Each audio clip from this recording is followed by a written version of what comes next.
श्री गुरुदेव भगवान की जय।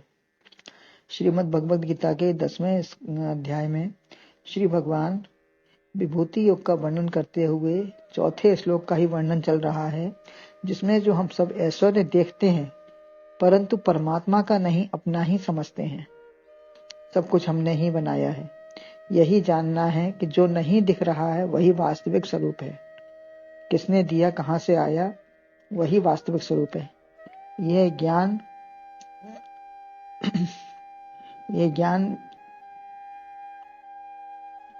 नेत्र से नहीं जाना जाता है। ये ज्ञान जब नेत्र खुलेंगे, ज्ञान नेत्र जब गुरु सत्संग में मिलेंगे तभी हमको जाना जा सकता है। अनुभूति से विभूति जानी जाती है जो दिखती है, परंतु सब उसकी ही जान है। जो कुछ है सब उसी के द्वारा है, हमारा कुछ नहीं है। हम क्या कर सकते हैं। 7वें और 9वें अध्याय में भी विभूतियों का वर्णन किया है, परंतु विशेष स्पष्ट खुलासा 10वें अध्याय में ही वर्णन किए है। इसे सावधान होकर सुनो। पहले ही कहा है कि सावधान होकर सुनो। यह बड़ा गंभीर विषय है। रहस्यमयी बातें प्रेमी जन से ही कही जाती हैं। हर एक के आगे रहस्यमयी बातें भी नहीं कही जाती। यद्यपि मेरे रहस्य को देवता महर्षिगण नहीं जानते, परंतु तुम्हारे प्रति मेरी विशेष अनुकंपा है। इस लोक में महेश्वर स्वरूप को जानकर सब पापों से मुक्त हो जाओगे। पापों से मुक्त होना यानी परम सुखी होना। पाप बोझा उतर कर ही पूर्ण सुखी होंगे। जब पाप का बोझा उतरेगा तभी पूर्ण सुखी हो पाएंगे। बाहर की विभूतियां बाद में बताएंगे, पहले अपने सामान की संभाल सुधार कर लो। हमारे अंदर हमारे पास कितना सामान है, पहले उसको संभाल लें, तब बाहर की विभूतियों को देखें। बुद्धि ज्ञान असंमोह तुम्हारे पास है। यह परमात्मा द्वारा प्रदत्त है। इसे अपने ज्ञान सत्संग या प्रौढ़ता से नहीं पाया हमने, वरन उसी की महती कृपा से मिला है। वह ज्ञान चाहे भौतिक हो, आध्यात्मिक हो, परमार्थ या सामान्य ज्ञान हो, कोई भी हो, असम्मोह दृढ़ता आ जाए, मोह न रहे। मुझसे ही तुम्हें मिला है। भगवान बार बार कहते हैं कि मुझसे ही तुम्हें मिला है। अपना क्या है?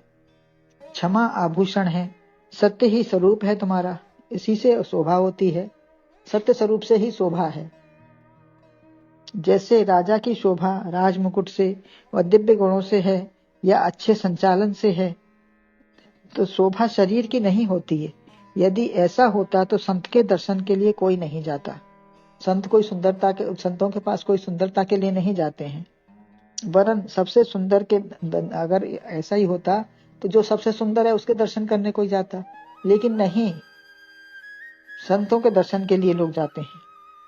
सत्य स्वरूप के दर्शन करने से वही मिलेगा। उनके सत्य स्वरूप के दर्शन करने से वही परमात्मा की प्राप्ति होगी। दुष्ट सज्जन या सत्य के साथ एक होने से या बैठने से वही मिलता है। जिसका साथ करेंगे, जैसा करे संग वैसा चढ़े रंग। अब दमः समः का वर्णन करते हैं। मन बसंते रोक लो, समतई कर लो शांत। सम शांति है, दम दमन है। इंद्रियों का दमन हो। मन अंदर बैठा है, इसका संबंध भी भीतर से ही होता है। इंद्रियों के दरवाजे बाहर हैं। इंद्रियों के दरवाजे सब बाहर खुलते हैं। इन्हें बाहर ही दमन करना पड़ेगा। बाहर विषयों से चंचल होती हैं। ये बाहर विषयों को देखा और चंचल हो गई। इंद्रियों से दमन करो। इंद्रियों को दमन करो। संसार के शत्रुओं की अपेक्षा से यह भी अंदर की शत्रु हैं। संसार के शत्रुओं के होने के कारण ये भी हमारे अंदर की शत्रु बन जाते हैं। मन को अंदर ही समझकर समझा लो। बाहर के शत्रु तो आक्रमण का बदला भी ले सकते हैं। जो बाहर के हमारे शत्रु हैं वो तो अगर किसी आक्रमण का बदला भी ले सकते हैं। अंदर के तो हमें मार ही देंगे। साम दाम दंड भेद, ये 4 रास्ते हैं इनको दमन करने के। सम से समझाकर और ना माने तो लोभ लालच पुरस्कार भेंट पूजा दान दे दो तो मान जाए। फिर भी ना माने तो भेद से अलग कर दो इनको। यह सत्य है, तुम असत्य हो।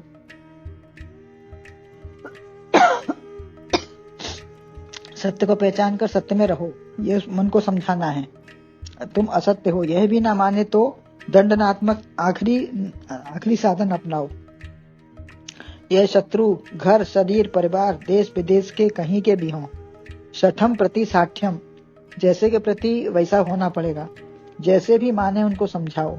इंद्रियां भी भयंकर हैं, यह चील गिद्ध की तरह झपट्टा मारती रहती हैं। आंख का विषय यदि कोई आ गया सामने तो दरवाजे बंद करो, क्योंकि ये तुरंत चंचल होती हैं, समझाने से नहीं मानेंगी, बलपूर्वक रोको। साधन है समझाने का, दोष दिखाओ उसके। जैसे टीवी सिनेमा देखना चाहें तो इंद्रिय सौंदर्य दिखाओ कि आंख कितनी सुंदर है, उसे खराब ना करो। टीवी देखकर आंख अपनी खराब ना करो। फिर हृदय सौंदर्य दिखाओ, हृदय कमल है, भगवान का प्रेम रस मकरंद भरा है इसमें, इसकी श्री शोभा ही सौंदर्य है, आनंद ही रस है, इसमें दिव्यता है। इस प्रकार भगवत रस की ओर उन्मुख कर दो। इस हृदय कमल पर भगवान विराजमान है तो किसी महापुरुष के आसन पर गंदे दुराचारी को नहीं बैठाएंगे। विषय गंदी वस्तु है, जब आसन दिखेगा तो विराजमान परमात्मा भी उसमें नजर आएगा, सौंदर्य मधुरता भी दिखेगी, तो ऐसा उसको समझाओ। ये सब नीतियां हैं। फिर आसक्ति विषयों से समाप्त होकर सबका दमन हो जाएगा, स्वयं दमन हो जाएगा। हम खुद अपने को समझाएंगे तो हमारा मन चंचल नहीं होगा।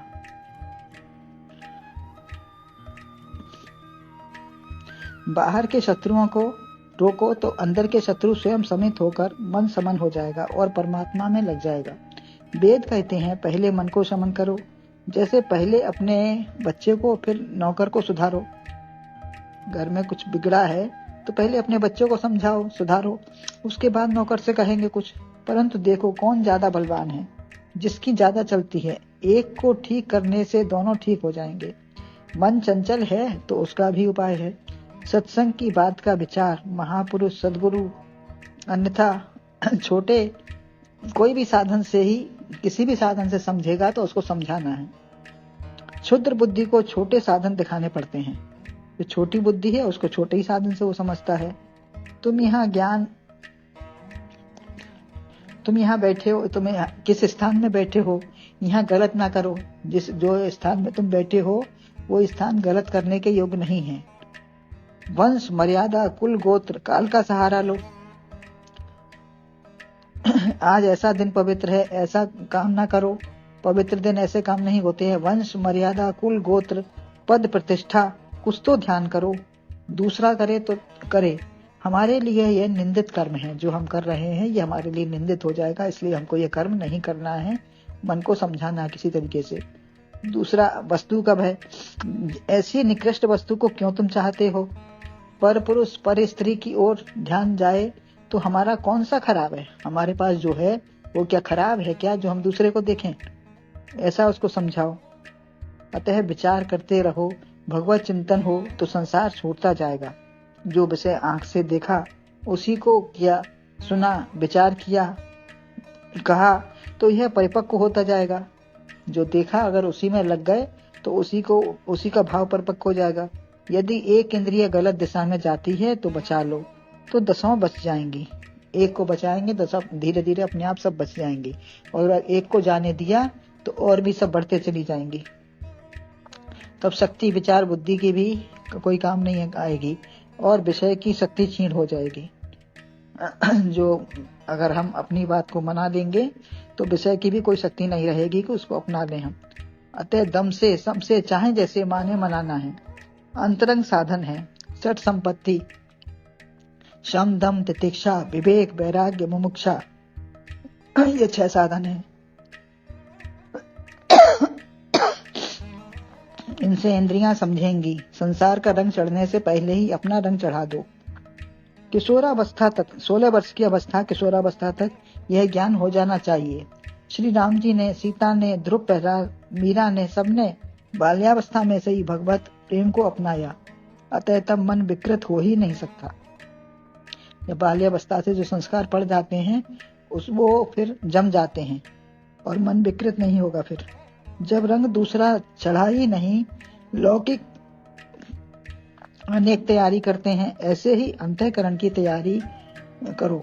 धर्म में बुद्धि है तो मन बुद्धि को धर्म की बातों से मन बुद्धि को धर्म की बातों का चस्का लगाओ। योगाभ्यास, उपासना, समर्पण, ज्ञान, कोई तरीका अपनाओ। समाज, संसार, शासन का भय दिखाओ, तभी ये काबू में रह पाएंगे। यदि अपना ही काबू नहीं तो दूसरा क्या करेगा? हम अपने मन बुद्धि को ही नहीं काबू कर सकते तो दूसरे पर क्या करेंगे? आत्म तत्व या भगवत कृपा को प्राप्त करने के ये सब साधन हैं, तो हमें इन साधनों को अपनाना है। अपनी इंद्रियों को सबसे पहले काबू में करेंगे, तभी हम कुछ आगे बढ़ सकते हैं।